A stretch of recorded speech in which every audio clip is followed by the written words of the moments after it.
నియోజకవర్గం మన్నవ గ్రామ సర్పంచ్ మీద పట్టపగలు ఒక పాశవికమైన దాడి జరిగింది. ఆ దాడిలో తీవ్రంగా గాయపడినటువంటి ఆ మన్నవ గ్రామ సర్పంచ్ బునిగల నాగమల్లేశ్వరరావు గారిని ఫస్ట్ ఎయిడ్ పొన్నూరులో చేసి సీరియస్ కేసుని భావించి గుంటూరు తరలించడం జరిగింది. గుంటూరులో వైద్యులు పరీక్షించి ఆయన క్రిటికల్గా ఉంది ఆయన పరిస్థితి అని ఇప్పుడే తెలియపరిచారు. మేమందరం వెళ్ళి కూడా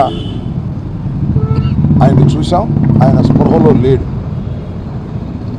ఇది ఒక టీ స్టాల్ దగ్గర టీ తాగుతున్న సమయంలో హఠాత్తుగా నలుగురు వ్యక్తులు వచ్చి బలమైనటువంటి రాడ్లతో కొట్టినట్టుగా ఆ హోటల్కు సంబంధించినటువంటి సీసీ ఫుటేజ్ బహిర్గతమైంది. సరే, అఫ్కోర్స్ ఆ సీసీ ఫుటేజ్ని పోలీసులు తీసుకువెళ్ళారు. విచారణలో భాగంగా తీసుకువెళ్ళారో లేకపోతే ఆ సీసీ ఫుటేజ్ని తొక్కిపెట్టాలనే ఉద్దేశంతో తీసుకువెళ్ళారో మాకు అనుమానం కలుగుతూ ఉంది. కారణం ఏంటంటే ఎవరో చెప్పారు, వాస్తవం ఏంటో తెలియదు. పోలీసులే ఈ కొట్టిన వ్యక్తుల్ని క్షేమంగా బయటకు తీసుకువెళ్ళే ప్రయత్నం చేశారు అని. This is hearsay. పోలీసుల మీద ఈ రకమైనటువంటి అపనమ్మకం, అనుమానం ఉన్నటువంటి దశలో ఆయన్ని కొట్టినటువంటి వ్యక్తుల మీద సరైనటువంటి చర్య తీసుకోవాల్సిందిగా పోలీసు ఉన్నతాధికారులు ఇంటర్ఫీర్ కావాల్సిందిగా, దీని వెనుక ఎవరున్నారు ఏమిటి అనేది కూడా ఇన్వెస్టిగేషన్లో బయటకు తీసుకొచ్చే ప్రయత్నం చేయాలని మేము కోరుకుంటున్నాం. ఈ మన్నవ గ్రామ సర్పంచ్ అయినటువంటి నాగమల్లేశ్వరరావు చాలా రాజకీయ చరిత్ర కలిగినటువంటి కుటుంబం నుంచి వచ్చినటువంటి వ్యక్తి. బొనిగల వేణుప్రసాద్ కాంగ్రెస్ పార్టీలో, అంటే వీరి అన్నగారు మండలం ఎంపీపీగా చేశారు, సీనియర్ నాయకులు.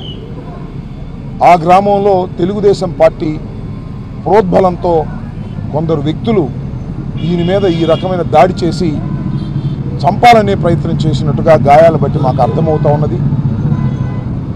మేము రిక్వెస్ట్ చేసేది పోలీసు యంత్రాంగాన్ని, పోలీసుల మీద మాకు డౌట్స్ ఉన్నాయి.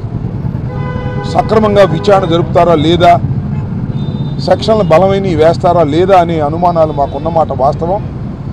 దానికి కారణం పోలీసు యంత్రాంగం రాజకీయ గుప్పెట్లో పనిచేస్తుంది. కాబట్టి ఉన్నతాధికారులు ఎవరైతే ఉన్నారో ఎస్పీ గారు, వారిని ఇంకా పై ఉన్నతాధికారులను కూడా మేము ఈ సందర్భంగా వారిని రిక్వెస్ట్ చేస్తున్నాం.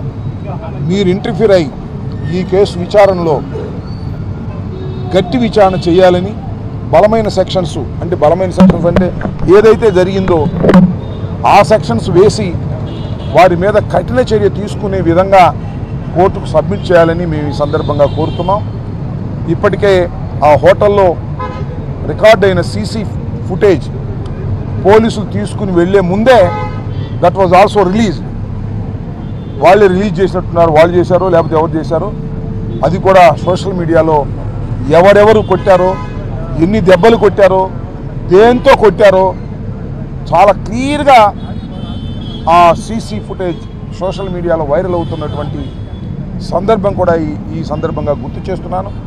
కాబట్టి పోలీస్ వారు, ముఖ్యంగా పొన్నూరు పోలీస్ తక్షణమే దీని మీద యాక్షన్ తీసుకునే కార్యక్రమం చేయాలని వారిని కోరుతూ ఉన్నాం.